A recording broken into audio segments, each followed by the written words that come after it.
So, good evening to everyone, and another very warm welcome. I'm sure you will feel the same as me. It is a very warm evening as well. And welcome to our next in our marketing webinar series that offers insights, tips, and tools that might help you and aspects of your business at this time. And I know this evening we'll be offering just that.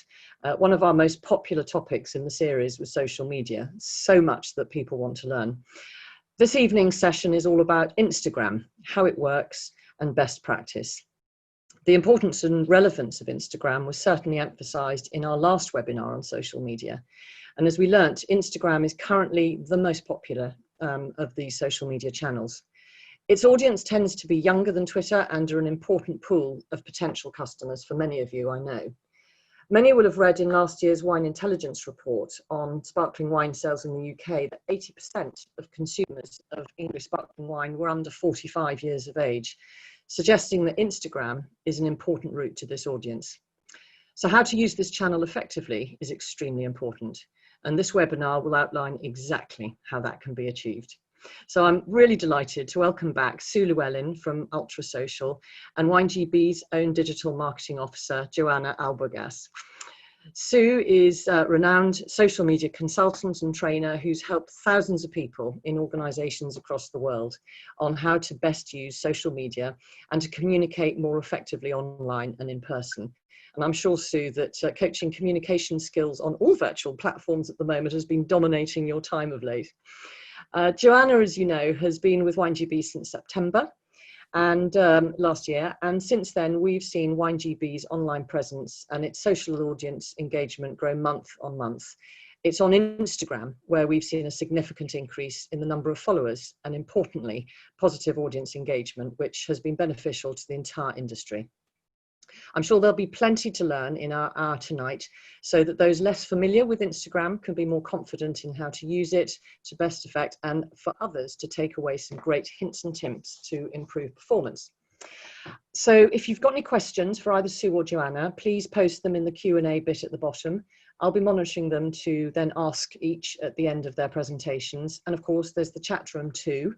Sue and Joanna can't see you because we're using webinar rather than the meetings, and we'll do that. We'll do a meeting session another time. So do please say hi so that they know you're there.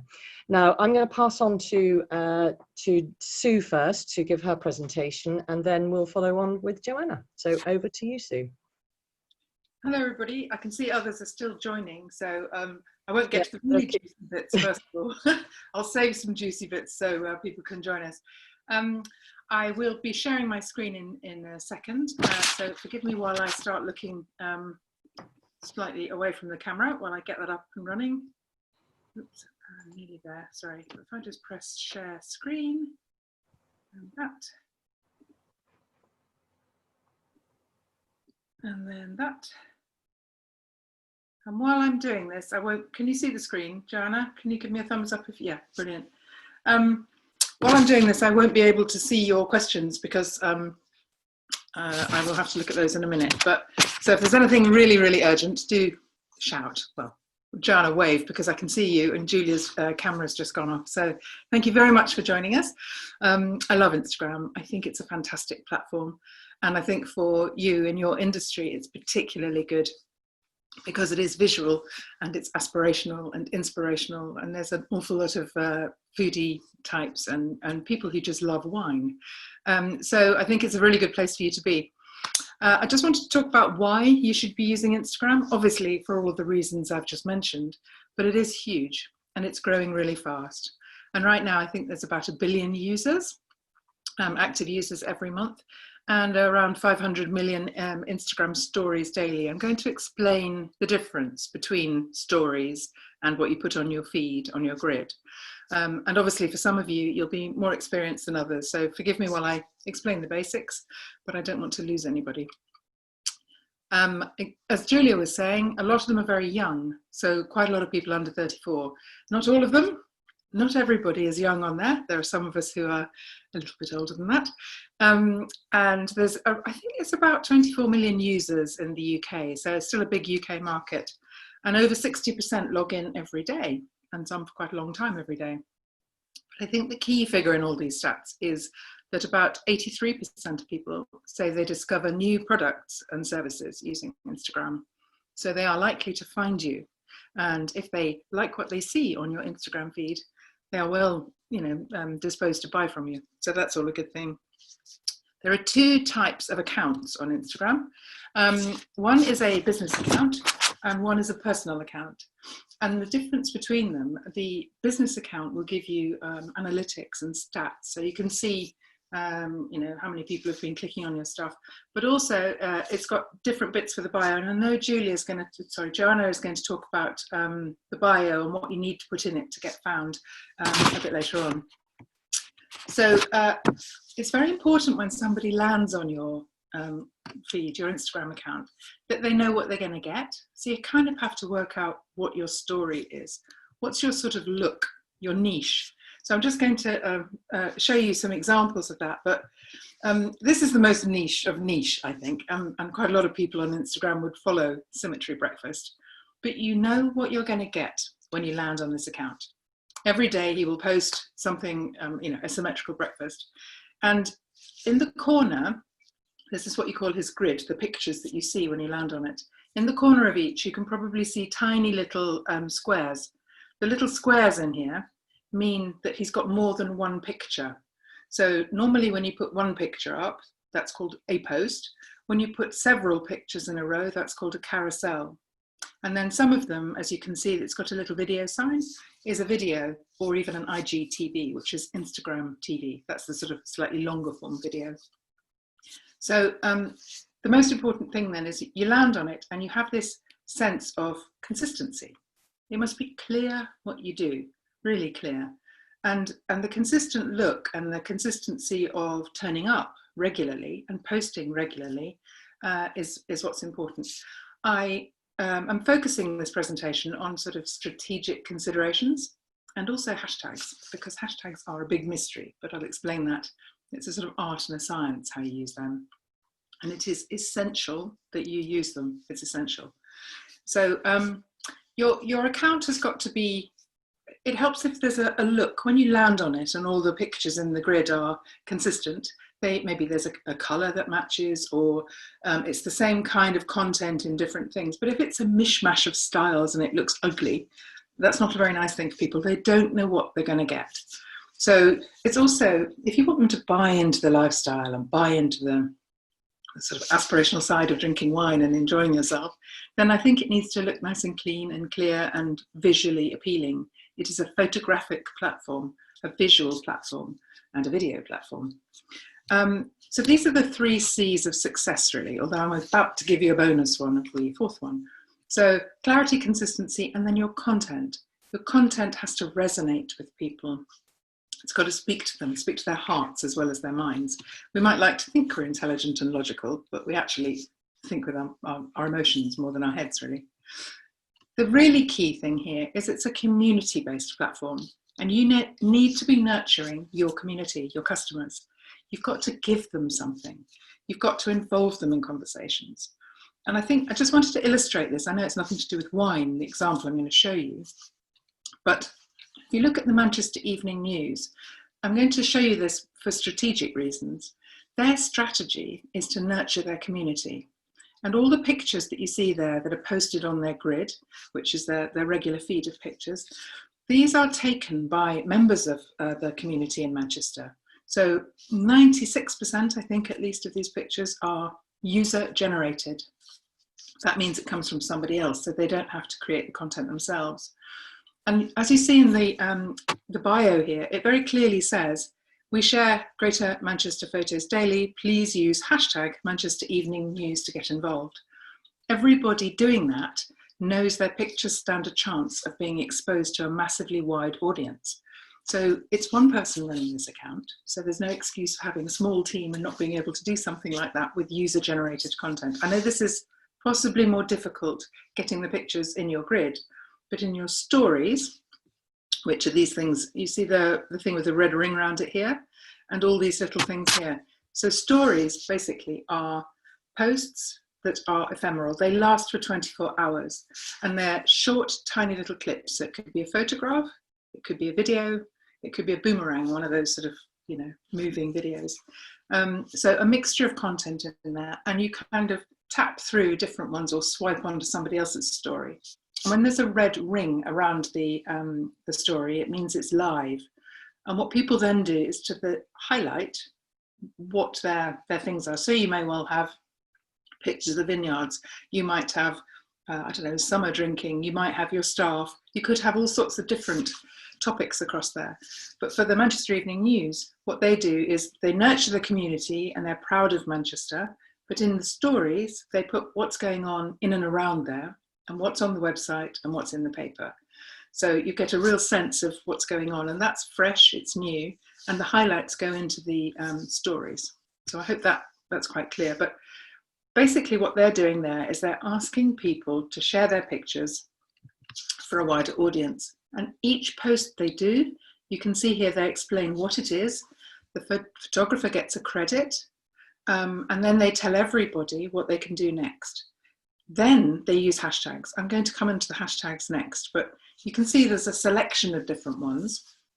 A hashtag is a way of tagging a topic or a theme or a mood, and it's a way of finding your stuff.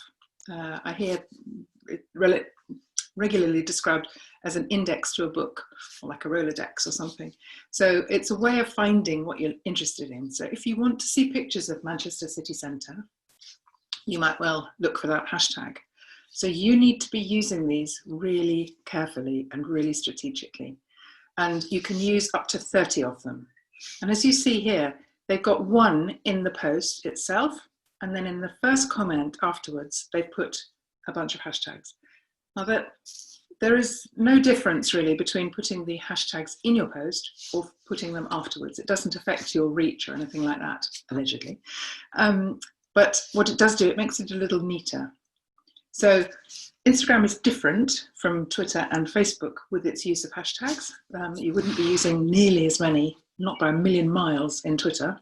Never use more than one or two, because that looks a bit desperate. But for discovery purposes here, it's really important. But how you do it, I have picked, I took one screen grab from Mirabeau Wine. They're friends of mine, and in the early days I helped them quite a lot with social media advice. So what you can see here is they're obviously aiming at rosé drinkers, unsurprisingly. So they've got a selection of hashtags. So drink pink, yes way rosé, rosé all day. So they've got all the rosé kind of ones. Then they've got lifestyle and Mirabeau, and a broad one of wine and wine lover. They move into some of their own hashtags. Then they are seeking very clearly, you can see this here, these ones saying things like that authentic feeling, seek the simplicity, the art of slow living. If you use those hashtags, go and have a look. Those people using those are a very distinct type. So when you know who your audience is, and I think Joanna's going to talk about audiences, if your audience are the type of people who will be using these hashtags, if you use them, your stuff will get found by them. That's why it's really important to do your research. And I'd suggest you look at what other competitors are doing. But all of the competitors in Instagram is anybody who is taking time and attention. So have a think about who you're aiming at and look at the sort of hashtags that kind of person would be looking at and interested in. And it's very important that you check them before you use them, because they could be used for something really dodgy. And I have some very good examples of dodgy use of hashtags, which I won't mention because they can be quite rude.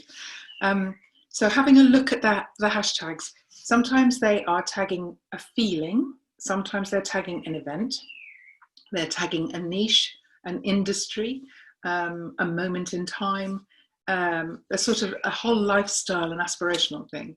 And you can also put your own hashtags in there too. So if you have your own, put your own brand name in and put in a hashtag if you want people to join in with things like English Wine Night. Every time you use one, you stand a chance of being discovered, and your content could easily go into the Explore page of Instagram. But the Explore page is under the little magnifying glass. And basically everyone on Instagram will have a different looking Explore page, because it's based on who you follow, the sort of stuff you've been clicking on and interacting with, and it's content they think that you might like. And it's a very good way of getting discovered, but it's quite hard to get in there. So in the meantime, think very, very, very carefully about the hashtags you might want to use. Go and do your research, have a look and see who's using them, how popular are they, and don't pick the really obvious noisy ones. You might think, wine, yes, I'll use that because it's got millions and millions of uses. But what it means is your content is going to disappear really quickly. And quite a lot of bots and things will come and start commenting or going, yeah, nice wine on your content, because they're triggered by hashtags. So be more strategic and use the ones with smaller numbers, because then your content will sit there for a bit longer and stand more of a chance of being discovered. So that's the hashtags. Now, when are you going to post? Where are you going to post? And what are you going to post? And this is entirely up to you as an individual with your strategy to decide what to do. But I've divided this into 4 sections. So on the left there, you see that is your grid, as they call it, or your feed. The next one down are your stories. Beneath that is IGTV, Instagram TV, and at the bottom is live. So it really depends how much you've got and how much time you've got and how many photographs and videos you've got. And also, what are your objectives? What do you want to get out of this? So how often should you post is how long is a piece of string. You should be seen regularly, because if you're not seen regularly and people aren't interacting with you, you become a bit invisible. So if you've got good content, good photos, and they need to be good, I would put those quite regularly on your grid. And what Instagram likes is for you to use the whole ecosystem of all its things. So a photo, a video, a carousel, live, IGTV. It wants you to use captions. It wants you to use hashtags. It wants you to use stickers. And I'll talk about what those are in a second. So the more of the Instagram ecosystem you use, the better it is.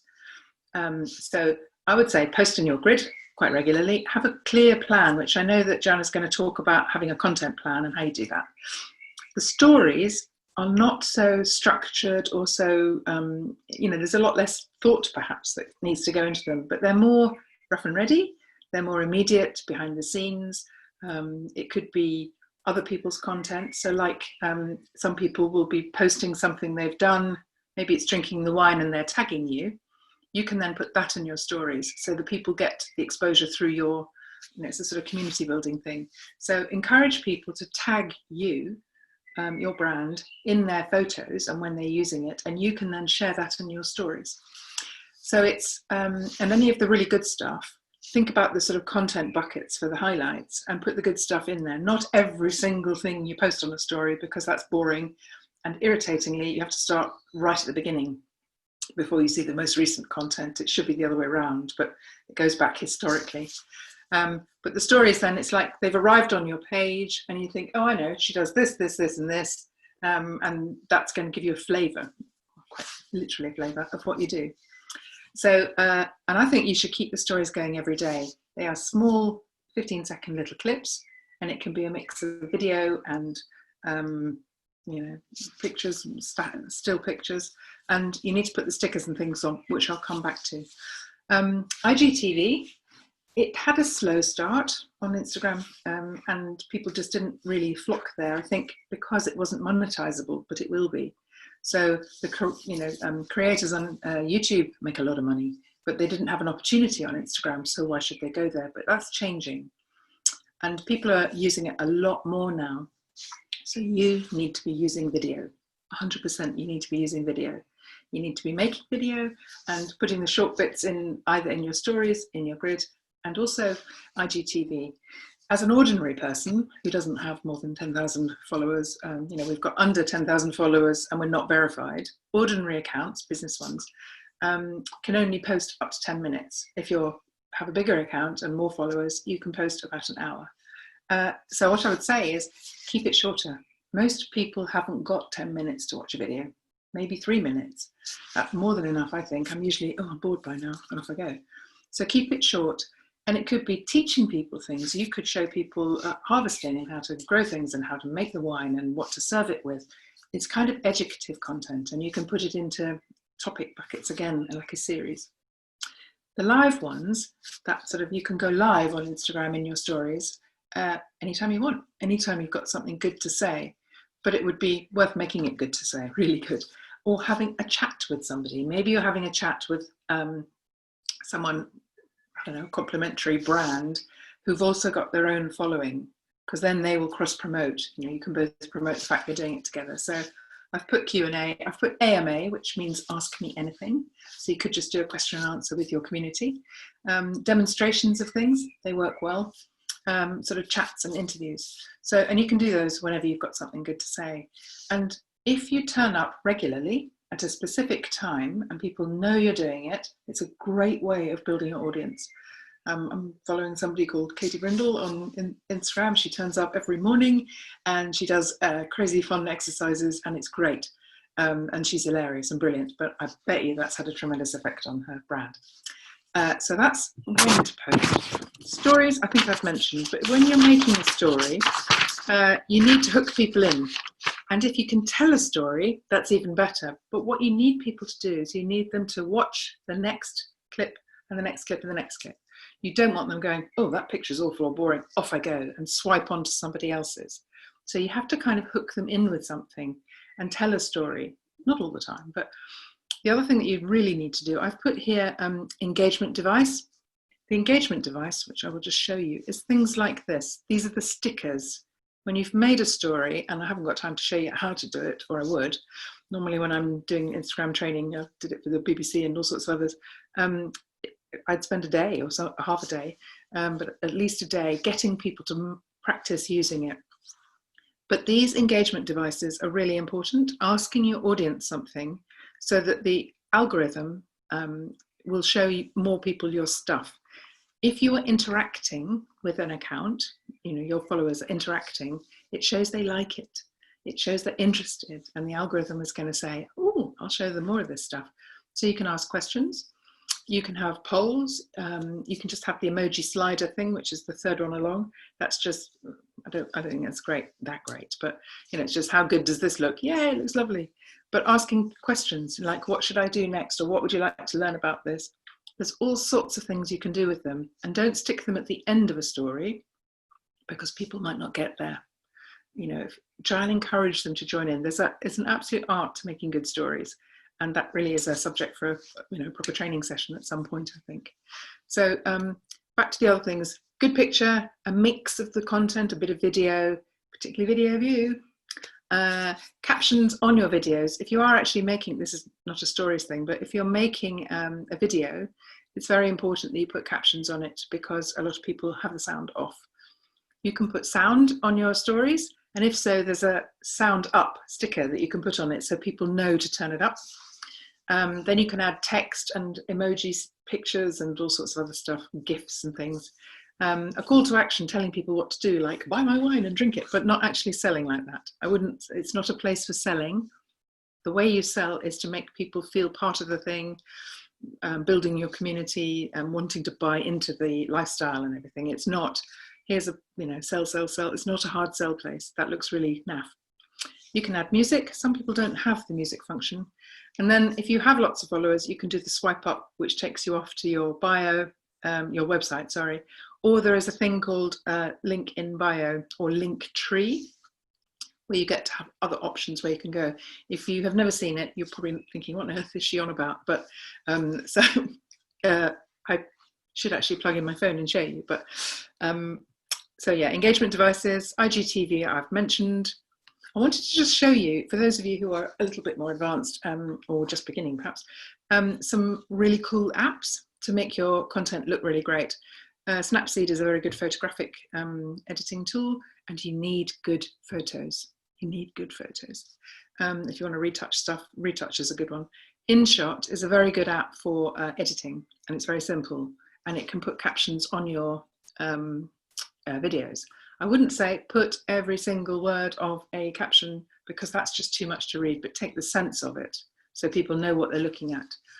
If you want to add text to photos or make graphic kind of lovelinesses, Adobe Spark Post or Canva are both really cool. Reposting other people's content, then repost is what I would use. And you can repost somebody else's pictures into your grid, if it's good, or like the Manchester Evening News, or into your stories as well. I've put Otter in because I think this is such a brilliant app. If you struggle to get your tone of voice right and you end up making your captions sound like some hideous press release or just desperately corporate and boring, record yourself, either use Siri or Otter. And when you speak into it, and you can have a free, do it for free, you speak into it and it's actually a really good transcription device. And then you just take that little piece of text, will sound like a human being, and you can paste that into your captions. So it's often, I find some people, training ambassadors or something at the Foreign Office, and they sound a bit formal. So you could, not all of them by any means, but some people can. And then I get them to speak the words and it sounds much more human. This big circle at the top is just hyperlapse. So using different video effects is also quite cool, whether it's like a time lapse or a hyperlapse is a fast speeding up thing. And when you want to make your stories, if you want to make your stories look really beautiful, but not too beautiful, somehow when they're overproduced, they are, it doesn't look authentic. But these two apps called Unfold and Mojo are both absolutely brilliant. So it's a range of different apps to use, and each one has great functionality. But if you saw my phone, it's absolutely stuffed with apps for filming or editing or all sorts of things. So that's, I don't even know what the time is. I hope I haven't overrun, but that's where we are at the moment. If you want to find me on social media, and I'm everywhere, it's always Llewellyn with loads and loads of L's in it. You can't have too many L's in my book. And it's the same everywhere. Instagram I use mainly for personal things, and Twitter is slightly more worky, and obviously LinkedIn. I'm going to be writing a lot more on LinkedIn soon, so do connect there. And I will answer any questions, and I can see there's some chat going on, but I'll stop sharing the screen and hand over. Thank you, Sue. Yeah. That was great introduction to Instagram, and I will also share my screen. Just bear with me.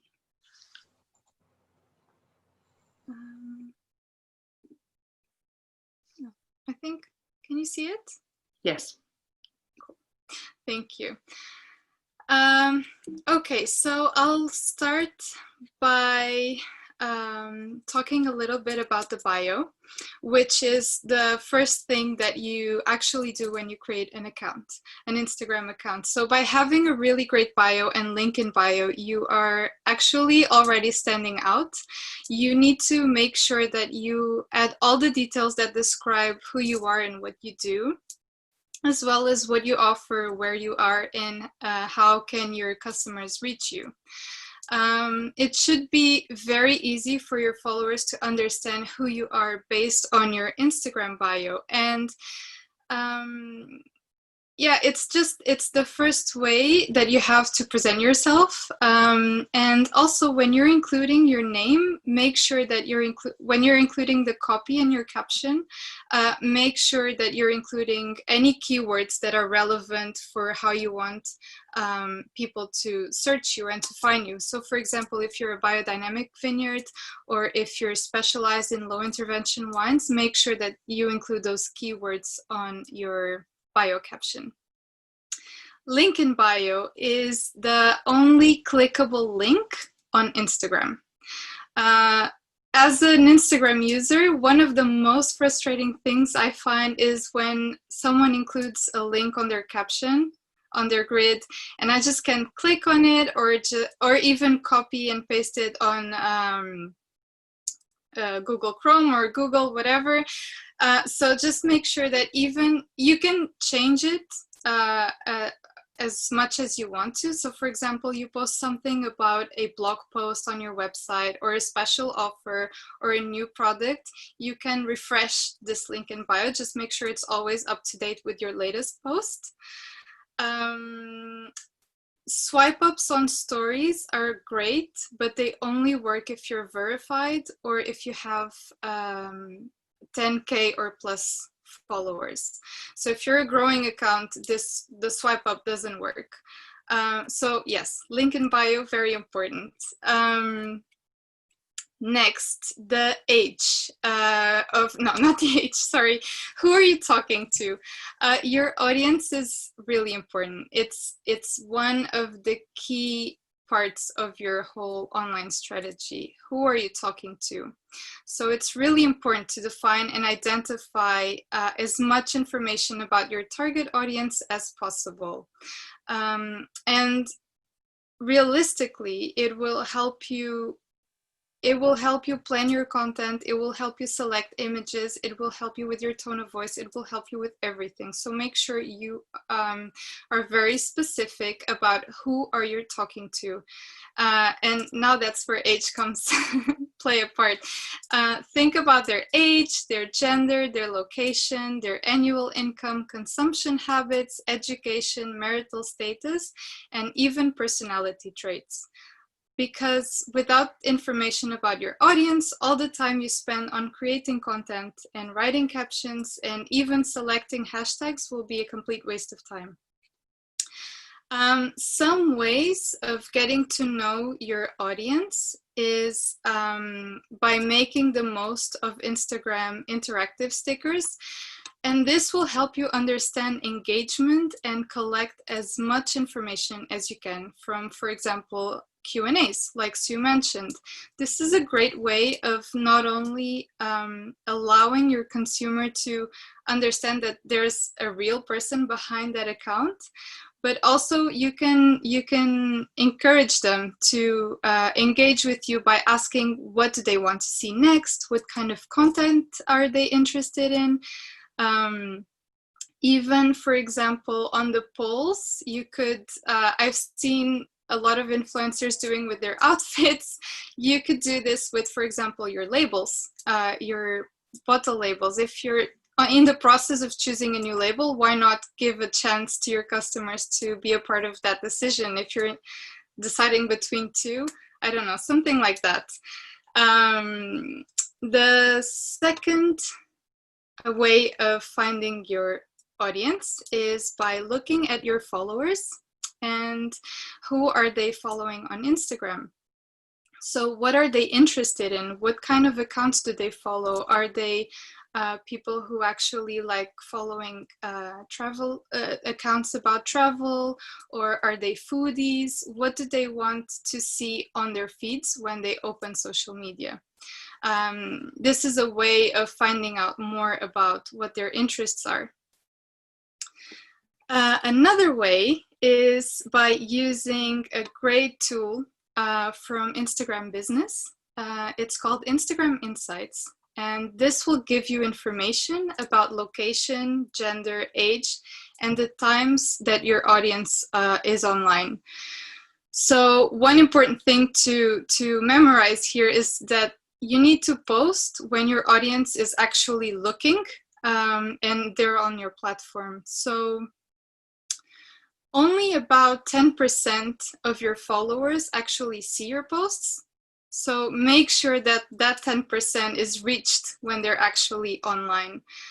And finally, identify your niche through hashtags. So if you're using the right hashtags, you'll be able to find and be found. And this is not only a way of appearing in your ideal customers' searches, but also on their discovery feed. The discovery feed is when you open Instagram, you see a magnifier at the bottom, and a page will appear with posts that Instagram thinks you will like based on your previous activity online. So this, using the right hashtags, is another way of making sure your posts will appear on your ideal customer's feed. So whatever hashtags you use, just make sure that you're using the relevant ones to your audience. A little bit more information about hashtag. I will just really dash through this because Sue has mentioned it. You want to find hashtags that have a following, but not too big of a following that your post will actually be lost amongst millions. So personally, I aim in average for something between 50,000 to 250,000, so 50K to 250K. But you can also use smaller ones like 10K. It's fine. If you search hashtag English wine, that's what's going to happen. So it's really niche, but don't just use 30 hashtags on hashtags that have a small usage. Otherwise, you're only reaching out to people who already know you and already know English wine, and you don't want that. You want new customers, you want to reach new people, and make sure that that awareness is spreading. The second tip for hashtags, it's describe what's happening in the photo, and this can even be a color, a predominant color. I know it sounds obvious, so I apologize for that, but just make sure that you use key hashtags that are actually relevant to what you're showing. And if you're showing, I don't know, like a red wine, don't use a white white grape variety name on the hashtag, things like that. 3 trending topics, and this could be reviewed daily, but who are we kidding? No one reviews their hashtags daily. So just make sure you're up to date with global trends. So just, I would suggest a weekly check-in of what's new and emerging in your industry. I would stick with 10 key performing, like 10 top performing ones, and then swap the rest and really experiment. And lastly, user-generated content following. So UGC stands for user-generated content. And again, related to your industry, just take a look of what influencers and competitors are using in their posts. As long as they're not directly linked to your competitors, say a slogan or even their brand, it should be fine. And a few additional notes. Don't be afraid to use all 30 hashtags, which is the maximum allowed on Instagram. As long as you don't use them to write your caption, it should be fine. It actually doesn't matter where you place them. So my personal preference, and this is purely because of aesthetics, I like to put them on the first comment, but I mean, it's really down to you. And also, there are other platforms that can help you find relevant hashtags. So 2 of them that I use are Display Purposes, which allows you to search by industry or theme. And what happens is you search for the hashtag that you have in mind, and it will give you a list, a ranking of hashtags that are relevant or related to the one you're searching, and then it will give you a rate. They will be rated by popularity and relevancy. And another one, which is very user-friendly, is Hashtagify. Yes, so next is you should give your brand a personality. And by giving your brand a personality, your account a personality doesn't mean that you have to be consistently posting your face, or if you're not comfortable on camera, that's completely fine. This doesn't mean that your account won't have a personality. You can achieve a personality through your tone of voice, via the interaction with your followers on stories, making sure that you reply to their messages, to their comments, by sharing the famous UGC, user-generated content, and also by sharing reviews, customer reviews. That's a way of acknowledging the ones that actually took time to review your product or service, but also it's a way of just reassuring that you have a great product to the ones that don't know you yet. Now moving on to creating strategic content, drafting your content calendar. So by owning a company, you're actually in a really good position for this, because you will roughly know when will you be releasing a new product, and I don't know, when will you have specific events. So if you map these out, this will help you with your content creation. You don't have to create anything from scratch. There's a lot of information that you're already producing. You just need to reutilize it for social media. And also by making sure that you're creating strategic content, you're making sure that you're attracting the right people to your feed through content that will seem created for them. And this will help you without doubt converting them into real paying customers, because you're targeting the right people. What I would recommend is mapping out what your content calendar is going to look like for Instagram, so you can plan ahead. And this, you can start by breaking it into quarters, because when you're if you're in Q1 and you know that by Q3 you need a fully executed photo shoot, or you need to liaise with influencers, you're allowing yourself time. And then break it down into months, so you can see your month in a glance with holidays and events and important dates. And then finally, and this is where the visual part will come into play, is break it down into a more granular level and plan out what you're going to post per week. And here you'll include the images and the captions that you'll need. So realistically, you can easily plan your content on a weekly basis. Next, I've spoken about this. This is the weekly planning. This slide I've created to give you some ideas. So you can think about types of content in advance that will very easily help you produce more content. So you can answer FAQs, for example, on your captions. So you have ideas. I don't know if people are curious about, you can think about all the questions that people want to ask you, or if you're doing tours, think about what you're most asked during those tours, and just use those answers as captions to your photographs on Instagram. Weekly roundups: what were you up to in the vineyard or at the winery?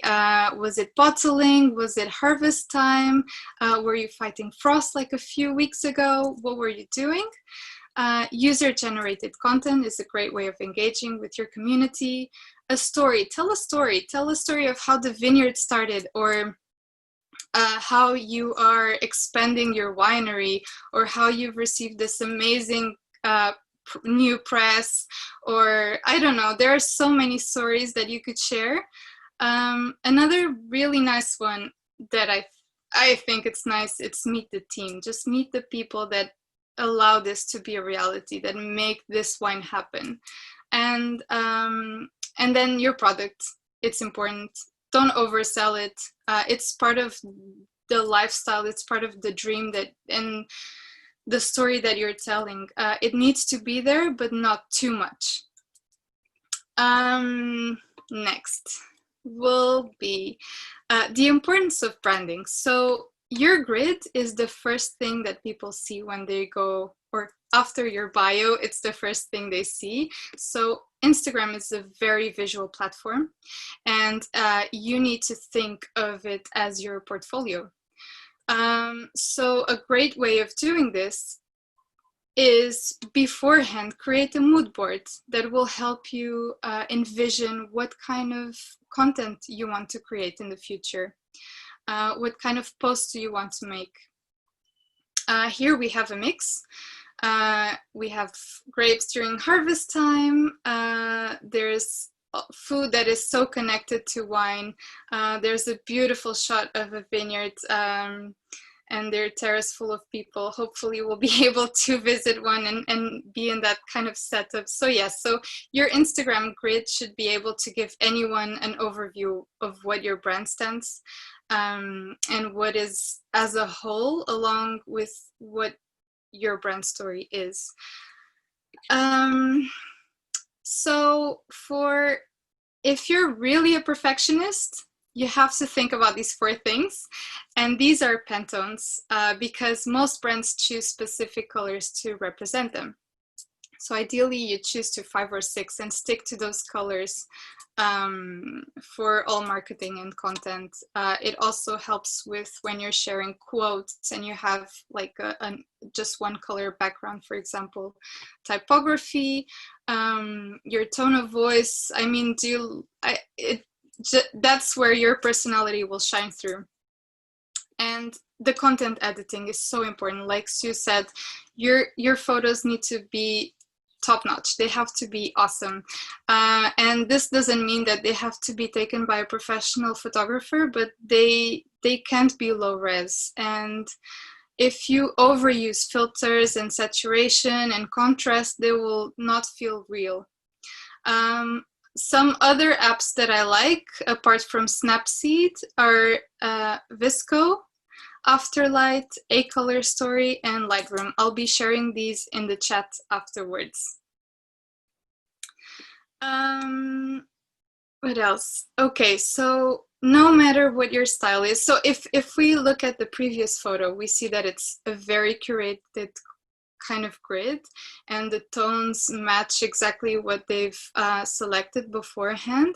But then if you go on to the next one, you see that these pictures are still amazing, they're still beautiful and bright and colorful, and they're not overly curated or treated. So there are ways of achieving this kind of quality without putting too much effort or too much thought into it. You just need to be careful.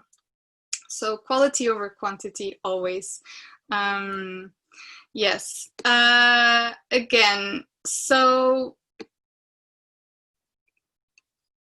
all of what will help you tackle the algorithm, which we haven't spoken here, but basically when you want to, the algorithm is it's this way of Instagram choosing if you're appearing on people's feeds or not, or how often do you appear on their feed. And for this, you just need to be mindful that reach is key. So really keep engaging with your followers, and that you're utilizing all of Instagram's functionalities. So it's the grid, the posts that you should be doing once or twice a day, your stories, IGTV and live, which I won't go into detail because Sue did it super well, so I won't waste time with that. But on your stories, just make sure that you're using everything from stickers to the sliding emoji, Q&A, the location, the polls, and the countdowns. For example, if you have a release, do it 24 hours before, the countdown for your release or for your live or for whatever it is. You can have fun with it, really. It's so nice to interact with people, so just have fun.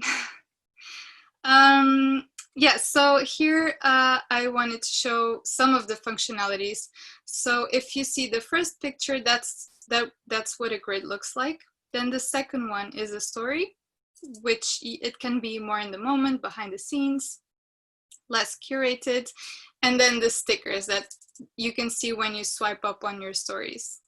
And in the end, it's all about community. So just make sure that you're engaging with your audience. You're acknowledging that you're making sure that your audience acknowledges you noticing them, if that makes sense. So like their comments, reply to their comments, reply to their messages, maybe give them a like every now and again if their profile's public.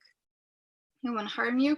And two very important things: call to actions. Just let them know there's something going on your stories. Let them know that you have new content on your website. Just say link in bio, direct them to your direct traffic there, and conversation starters. And that's about it. That's brilliant. Thank you so much. I'm just going to put it back into gallery view. Wow, an awful lot there, as we can all see, and both Sue and I have been looking at all the Q's and A's as well. I'm not sure that we're going to be able to pack all those questions in the time that we've got, but Sue, just to come back to you, were there 2 or 3 questions that were obviously pertinent to your presentation that you'd like to answer direct? You're on mute. Unmuting myself. Sorry, I could do some sign language for you.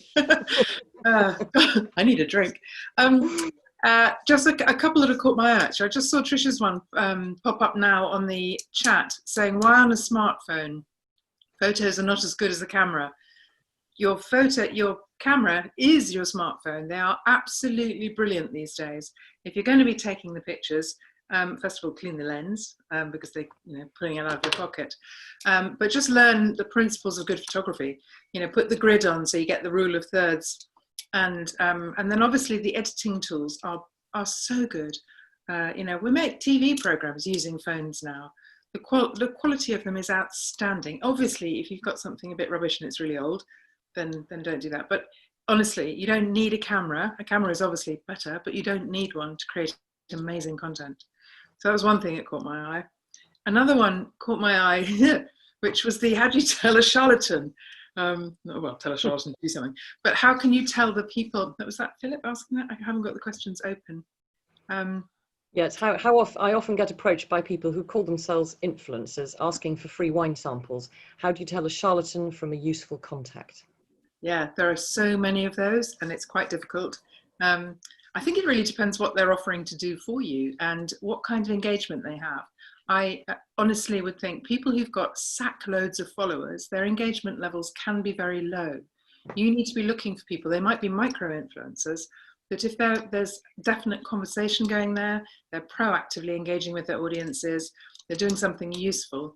Many of them have just got a lot of followers, maybe because they're in the right place at the right time. Perhaps they've just been, pumping the algorithm to do the follow for follow stuff, which is not advisable or even sort of legal really. But they may well have grown a following that isn't an actively engaged one. So I would say have a look at what kind of engagement levels they're getting, the conversation they're having, the quality of stuff. Google them as well and see where else they crop up. There are agencies that represent influencers, but I think an influencer it depends what you want to get out of it as well. So some of them I don't think are good for the brand at all. And some people get influencers to do things for them, which I think is brand damaging. So I think it's a quality, again, absolutely quality, not quantity. So don't necessarily think it's all about numbers. So yeah, and I think they're obviously going to ask for free wine. Of course they are, but that's not necessarily good for business. So have a look and see what other partnerships they've done and the way that influencers engage with things and how they promote content. There's really strict rules around that. So you've got to be sure that you're doing it properly, that it clearly is labeled as an ad or sponsored or paid for. And the way they tell their stories, it's not just sell, which some people write posts that are just so inauthentically awful. Hi, I've got a nice bottle of wine here and I drink it in my bed every day and it's just this idyllic life. That's not the way to do it. But if they're telling a great story and it's, maybe it's a recipe or something, then I think that's much more authentic. Sorry, I've been talking too long. That's okay. There's a good question here, actually, from James Baylor-Smith. Is there a downside in terms of the algorithm to posting something, then deleting it a few weeks later to clean up your feed? Sue, what do you think about that? Personally, I don't think there is. I think there might be, if you go in and do something to your feed, when you've just posted it, but I'd absolutely advise people to go in and tidy up. You can go and archive. If your grid is looking a bit naff and you want to make it look nicer, you can go in and delete the pictures or archive them, just hide them, and then have a go. I don't think it's going to impact the algorithm, but if you go in and start fiddling around with it when you've posted it, that will.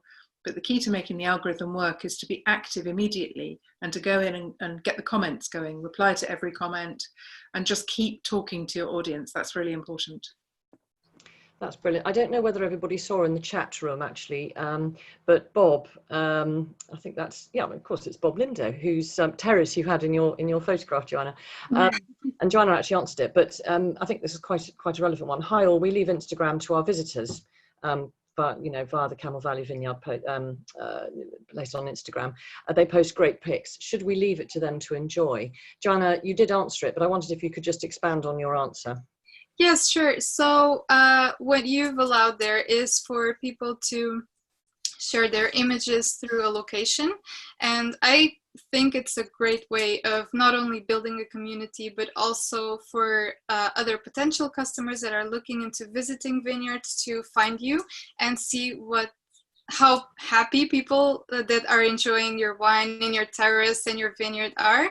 And it's also a great way of finding user-generated content. So if you could repost some of those images every now and again, your customers would probably love it. So absolutely just leave it to them to enjoy. Fantastic, thanks. We had a question that was emailed in actually, posts versus stories. Which is better and what kind of content should we be using for each of these types of posts? Sue, would you like to expand on that? I know it was touched upon a bit in... Yeah, absolutely. It's not a question of either or, it's a question of both. Yeah. And as I said, I don't know if the person who emailed is listening now, but She is actually, yep. Yep. That's great. Well, the posts themselves stick around for a lot longer, and they're generally, as Joanna was saying, if you can make them look a sort of consistent look, so it's really high quality pictures or videos or collections of pictures, and then it's there for a longer time. You can, I haven't mentioned captions actually, writing the caption, telling a good story and getting that tone of voice right, but the stories themselves, as opposed to the story in your post, the actual stories are ephemeral, and they don't have to be so beautifully produced necessarily. Could be a lot more rough and ready behind the scenes, chit chat, stickery things all over it. And also that's where perhaps, I think one of the questions was about brand consistency with photos, reposting other people's content. And sometimes other people's content looks a bit naff. And if that is not going to work in your grid, that's exactly the kind of content you can be sharing in your stories. And as long as you tag that person, they then are notified that you've use their stuff, which is a sort of good community building thing. And one other thing I forgot to mention earlier was location tag. That's really important.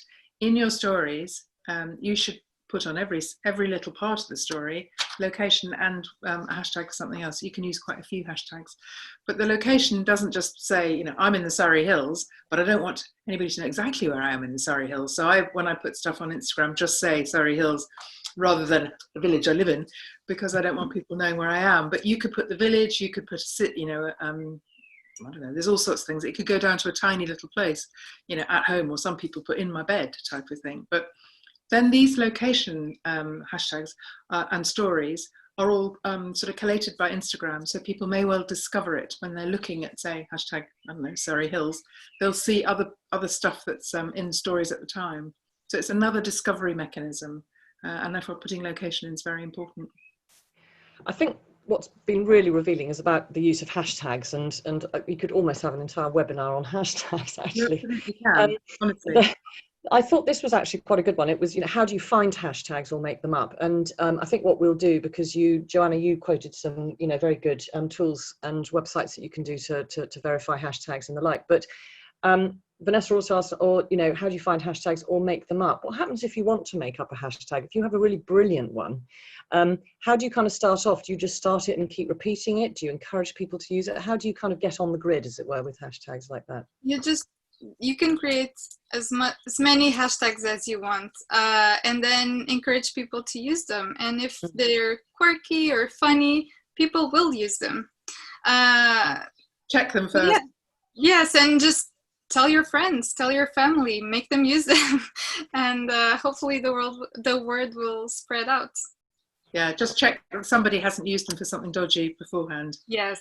Because they will, honestly, I have some stories to tell about that. But yeah, so double check. And also the other thing, make sure that they aren't a lot of people create their own hashtag, and then it looks a bit naff when you start using that on your content that's totally unlike their content and irrelevant.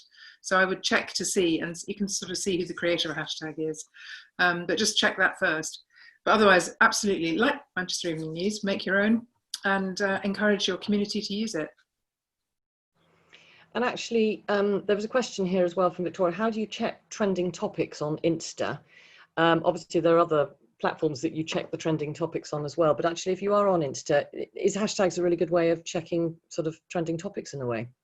They are. So if you go onto your Discover page, which is the same as the search, the trending topics will appear first that are relevant to you and your activity online. And also, if you go on to search and you search for a hashtag, I'm just opening my Instagram so you can see. Let's search for, I don't know, wine region, for example. You search for it as a tag, like this.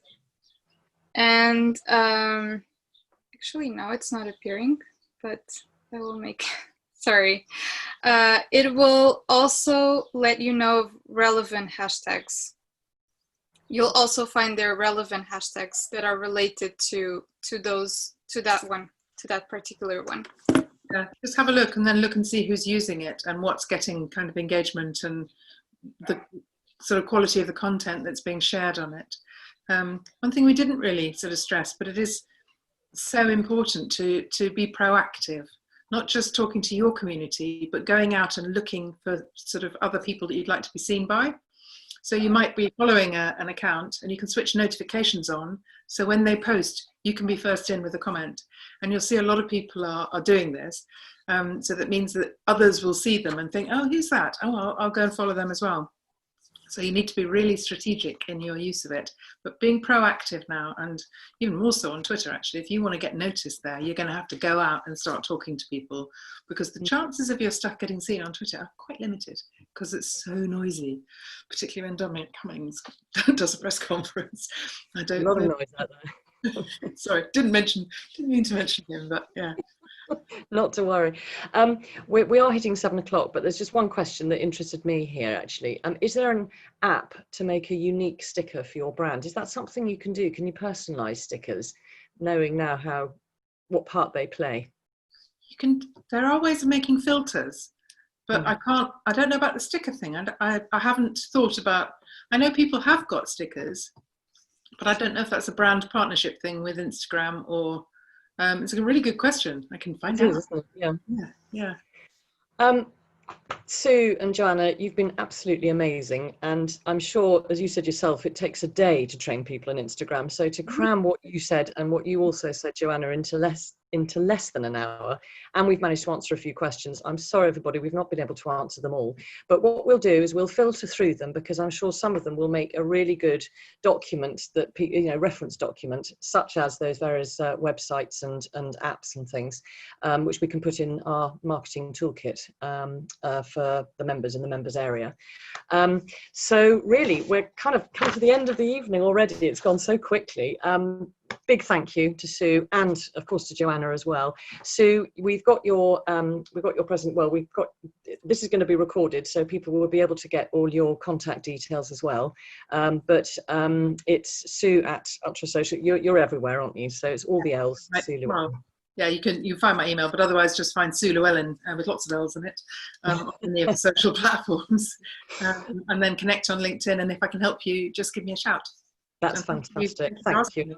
I'm sure, and I hope you'll have plenty of people coming knocking at your door. Anyway, this webinar is going to be recorded. I'm sure there was masses of note taking, and you can sort of refer back to it all as well.